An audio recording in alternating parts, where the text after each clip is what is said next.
called the Doge's Palace, which is in Venice. Okay, stop 5.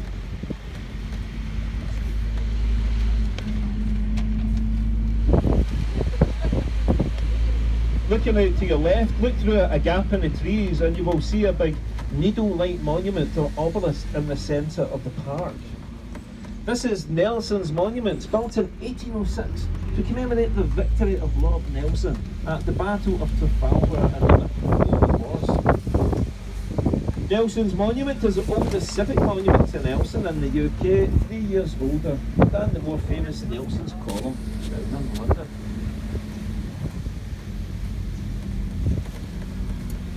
Now in a moment or two we're going to be passing another church building on your right hand side, and well, it's called St Andrews on the Green to give it its Sunday name, but it's also known as the Whistling Kirk.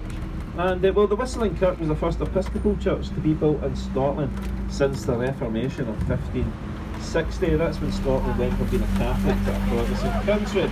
Now the official religion in Scotland is Presbyterianism, and at one time it was a very, puritanical religion. They didn't even have musical instruments as part of their worship. I think they were worried you might enjoy yourself just a bit too much and go and commit a sin. It was that kind of idea. But well, the Episcopal Church, that's kind of like the Church of England in Scotland. So that's the Whistling Kirk on your right, the first Episcopal church. And well, they liked a good time. They get a church organ installed in their church, and the bellows of the organ made a whistling sound. That's why locals know it as the Whistling Kirk. Kirk's a Scots word, it means church. Looking straight ahead, we can see another big steeple with a blue clock face. This is the Merchant Steeple. It's a 17th century building. At one time the tobacco lords would climb up that steeple and gaze off down the River Clyde, watching out for the masts of the tall ships coming back from the American colonies. Out to your left hand side we'll soon get a look at Glasgow's Arc de Triomphe, the McLennan Arch. At one time part of the assembly rooms called Robert James Adam.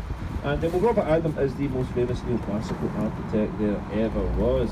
On your right hand side there's a big neoclassical building with a Scotland flag flying above it. This is Glasgow's High Court. This is where all the murder trials take place. Now here in Scotland we have a separate legal system from the rest of the UK, and under Scots law, unlike anywhere else in the world, for any criminal trial there could be 3 verdicts.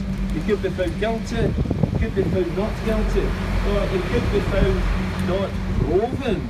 Now, not proven, that means that we know you did it but we can't catch you. So your reputation might be in tatters. At least you won't have to go to prison. Now coming up on your right hand side there's a bar called the Clipper. It's a fantastic bar.